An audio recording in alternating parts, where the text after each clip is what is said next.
እዚሁ ኢኒሺዬቲቭ ስኬታማነት ምን ማድረግ አለብን የሚለውን በአንዳንድ ደቂቃ አጭር ነገር የሚያነሱበት ነው የሚሆነው። I will start from Abdulaziz on ከአብዱልአዚዝ ጀምራለሁ። በቀጣይ የተባበሩት አረብ ኤምሬቶችና ኢትዮጵያ የጋራ ብልጽግና ትልማቸውን ለማሳካት ከዛሬው መርሃ ግብር ባሻገር ምን ጉዳዮች ላይ አብረው ይሰራሉ? But beyond this, what collaboration areas do we have in the future? Thank you. Great. Thank you, Your Excellency. I think what we're building here today is the foundation. አመሰግናለሁ። ዛሬ መሰረቱን ነው የጣልነው። እነዚህ ሰልጣኝ ኮደሮች ስልጠናቸውን ሲያጠናቅቁ ወደ ፕሮግራሚንግ ክህሎት እንዲያድጉ እናደርጋለን። እናም በዚህ ስልጠና ያለፉ ሰዎች በመንግስት ተቋማት የሚስተዋሉ ችግሮችን በመቅረፍ ረገድ ችግር ፈቺ ሐሳቦችን የሚያፈልቁ አሊያም የራሳቸውን የቴክኖሎጂ ተቋማት የሚፈጥሩ ይሆናሉ። ይህን በተባበሩት አረብ ኤሚሬቶች ማድረግ ችለናል። ይህን በጎ ልምድ ወደ ኢትዮጵያ ማምጣት እንፈልጋለን። እንዲህ ያሉ ልምምዶች ኢኮኖሚያዊ ፋይዳቸው ላቅ ያለ ነው። ዛሬ 5 ሚሊዮን የስኬት መንገዶችን ለመፍጠር በማለም ያስጀመርነውን በጎ ጅምር አጠናክረን እንቀጥላለን። And the stories and the people that we're empowering today. Thank you very much. እንግዲህ የኮደርስ ፕሮግራም አቅም ያላቸው ሰዎች የሚመረቱበትና እነዛ ደግሞ ለሌሎች ኢኮኖሚ ማንቀሳቀሻ ሞተር መሆን የሚችሉበትን ይፈጥር ስለሆነ ከዚህም ባሻገር ባሉ የቴክኖሎጂ ምርቶችና አይነቶች ላይ በጋራ እንደሚሰሩ ማረጋገጫ ነው የሰጡን። እኛም ይሄንን እናምናለን። አብረን ለመስራት በጣም ከልብ ዝግጁ መሆናችንን ነው መግለጽ የምንፈልገው። በመቀጠል ለክብርት ዶክተር ፍጹም ይሄ ፕሮግራም ኦን እንዲሆን የምታስተላልፊውን ጥሪ እድል ስጥሽ። በጣም አመሰግናለሁ። እንግዲህ ይሄ ፕሮግራም ትልቅ ነው። because 5 ሚሊዮን አንዳንዴ 5 ሚሊዮን የአንድ ሀገር ህዝብ ማለት ነው አይደለም።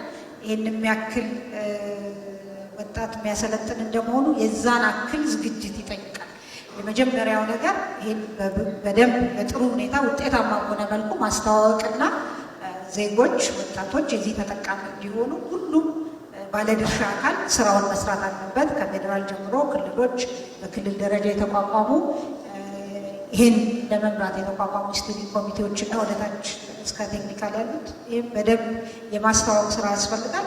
በእርግጥ ሁለተኛው በጣም ጠቃሚ ነገር የሚሆነው ይሄ መንግስትም የመንግስት የልማት ድርጅቶችም የግል ተቋማትም የሚሰሩት የመሰረተ ልማት በተለይ የኢንተርኔት መሰረተ ልማት፣ የቴክኖሎጂ መሰረተ ልማት፣ የቴሌኮም መሰረተ ልማት በጣም ጠቃሚ ይሆናል። ከዚህ አኳያ ትኩረት ሰጥቶ በዚህ ልጆቻችን ተጠቃሚ መሆን እንዲችሉ ያልሰፋበት ለማስፋት የአጭር ጊዜ ሶሉሽኖች ምናሉ በመካከለኛ ጊዜ በረጅም ጊዜ ሊሰሩ የሚችሉ ነገሮችን ለይቶ ማየት ይጠይቃል። ሌላኛው እንግዲህ በተለይ ቴክኖሎጂ ዘመናዊ ኢኮኖሚ ስንል በጣም ተለቅ ወዳሉ ከተሞች የመሰብሰብ ባህሪ ያለ ወጣቶችን የግድ ካሉበት ወጥተው ወደ ትልልቅ ከተማ መምጣት ይጠበቅባቸዋል። ከዚህ አኳያ ክልሎች ማድረግ ያለባቸው እና ጥሪ ማስተላልፈው የዲጂታል ሀቦችን ለማዘጋጀት ኦልሬዲ ያለ ፋሲሊቲ ያለ ትምህርት ቤቶች ሊሆኑ ይችላሉ፣ በኮሌጆቻችን በቲቤት ሊሆን ይችላል።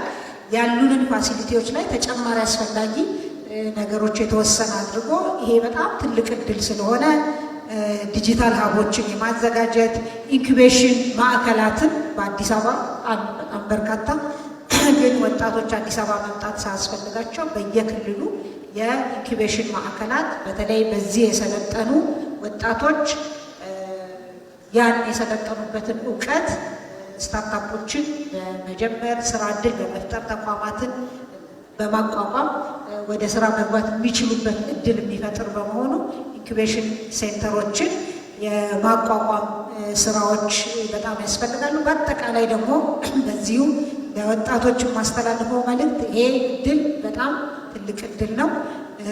ወደፊት ሀገራችንን በቴክኖሎጂ የበለጸገ በጣም ጠንካራ ተወዳዳሪ ዘመናዊ ኢኮኖሚ መፍጠር እንድንችል ሚናችሁን የምትጫወቱበት እድል ነው። ይሄን እድል በደንብ እንድትጠቀሙ ለማለት ፈልጋለሁኝ። አመሰግናለሁ። በጣም እናመሰግናለን።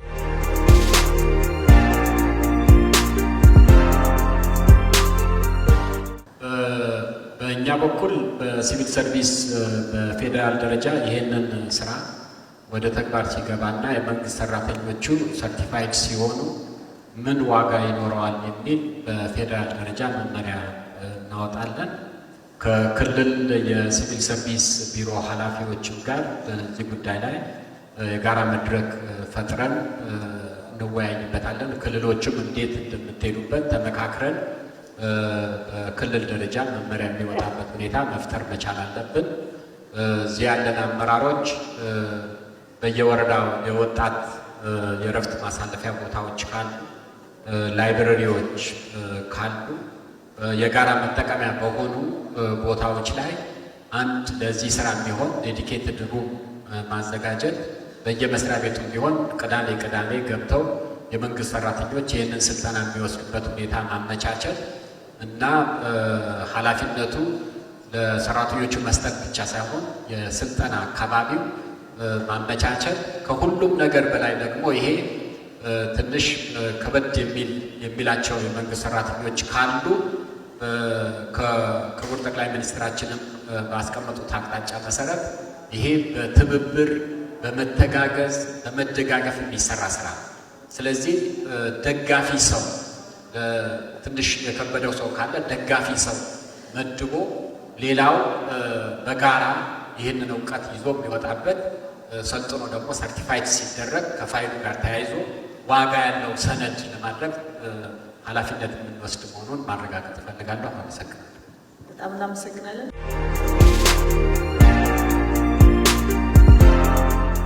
ከክልል ቢሮዎች ጋር በጋራ ሆነን እነዚህን ስልጠናዎች ሞባይላቸውን ተጠቅመው ባሉበት አክሰስ ማድረግ የማይችሉ ዜጎች መጥተው የሚጠቀሙባቸው የሚገለገሉባቸው ስፍራዎች እንዲሆኑና ስልጠናው ተደራሽ እንዲሆን ለማድረግ እንሰራለን። ሌላኛው በጣም ምቹ ሁኔታ እንደ አዲስ የቴክኒክና ሙያ ስልጠና ስርዓቱ ቀደም ሲል በኮርስ ደረጃ ይሰጡ የነበሩ የሮቦቲክ ሳይንስ እና የአርቲፊሻል ኢንተሊጀንስ የሙያ መስኮችን አሁን ወደ ዲፓርትመንት የማሳደግ እቅድ ይዘን ከሚመለከታቸው ተቋማት ጋር በስፋት እየሰራን ነው ያለነው። ይህንንም ከዚሁ ስርዓት ጋር በደንብ አሰናስሎ ለመስራትና ወደ አንድ የላቀ ደረጃ ለመውሰድ ያግዛል የሚል አለ። የጀመርናቸው የስራ እድል ፈጠራ ስራዎችም ከቴክኖሎጂ ጋር በቅርብ የተሳሰሩና የተሰናሰሉ እንዲሆን ለማድረግ ትኩረት ተሰጥቶ እየተሰራ ስለሆነ በዚህ አጋጣሚ መላው ኢትዮጵያውያን እንደ መቀበል ችሎታና አቅማቸው መጠን ያሉ እድሎችን በሙሉ እንዲጠቀሙ አደራ ማለት እፈልጋለሁ። እኛ እንደ ተቋምና እንደ ዘርፍ ደግሞ ከሌሎች አጋዥና አጋር አካላት ጋር ሆነን 5 ሚሊዮኑን ብቻ አይደለም ቅድም የተቀመጠውን ትሬሽሆልድ ለማሳካት ምክንያቱም ይሄኛው ፈርስት ኢምፕሬሽን ነው። 5 ሚሊዮኑን ማሳካት ከቻልን ሌላ ተጨማሪ 5 ሚሊዮን ላለመምጣቱ እርግጠኛ መሆን አይቻልም ማለት ነው። ከዛም የበለጠ እድል ይኖራል ብለን ነው የምናምነው።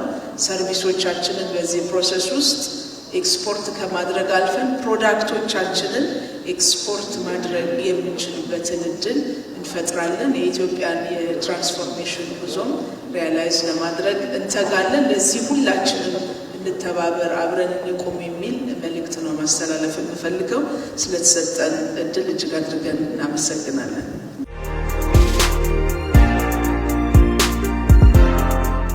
አሁን ከፊታችን የሚመጣው አርቲፊሻል ኢንተለጀንስ የአርቲፊሻል ጀነራል ኢንተለጀንስ የሚባለው ፈንዳሜንታሊ ሰው ልጅ ህይወት ሊቀይር የሚችል ነውና ቶሎ ከቻፕ ማድረግ አለብን።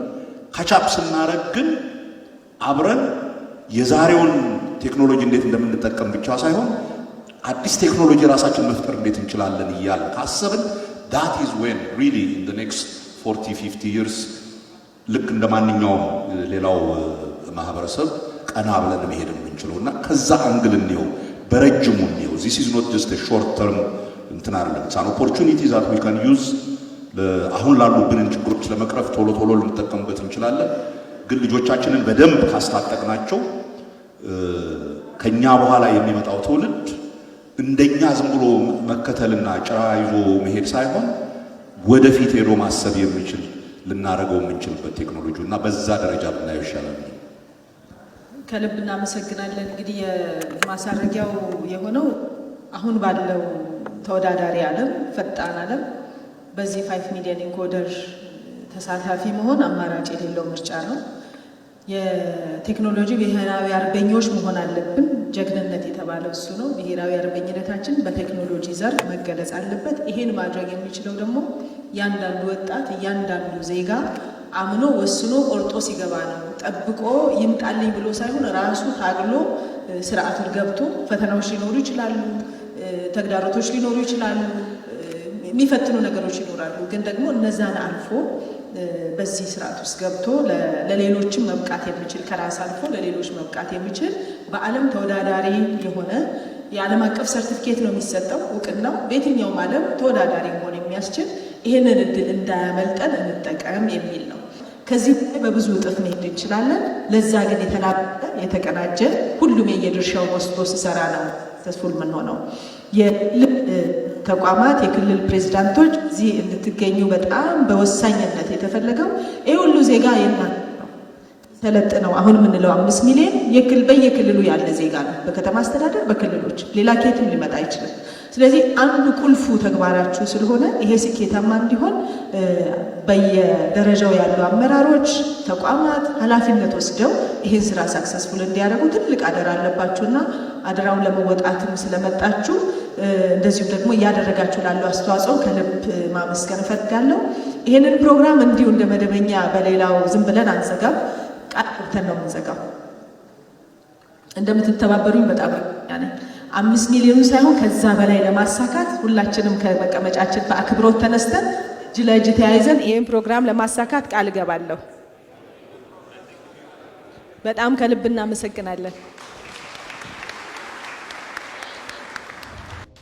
ጠቅላይ ሚኒስትር አብይ አህመድ ሐምሌ 16 ቀን 2016 ዓመተ ምህረት በይፋ ባስጀመሩት የ5 ሚሊዮን የኢትዮጵያ ኮደሮች ኢኒሼቲቭ እስካሁን በመቶ ሺዎች የሚቆጠሩ ኢትዮጵያውያን ስልጠናውን እየወሰዱ ይገኛሉ። ስልጠናው አዲስ ነገርን ለመማር ብሎም ለማወቅ ዝግጁ ለሆኑ ሁሉ ገጸ በረከት ነው። ስለሆነም በዚህ ዓለም አቀፍ እውቅናን በሚያስገኝ ስልጠና ላይ ለመሳተፍ የምትሹ ethiokoders.et ላይ እንድትመዘገቡና ስልጠናውን እንድትወስዱ ጥሪ እናቀርባለን።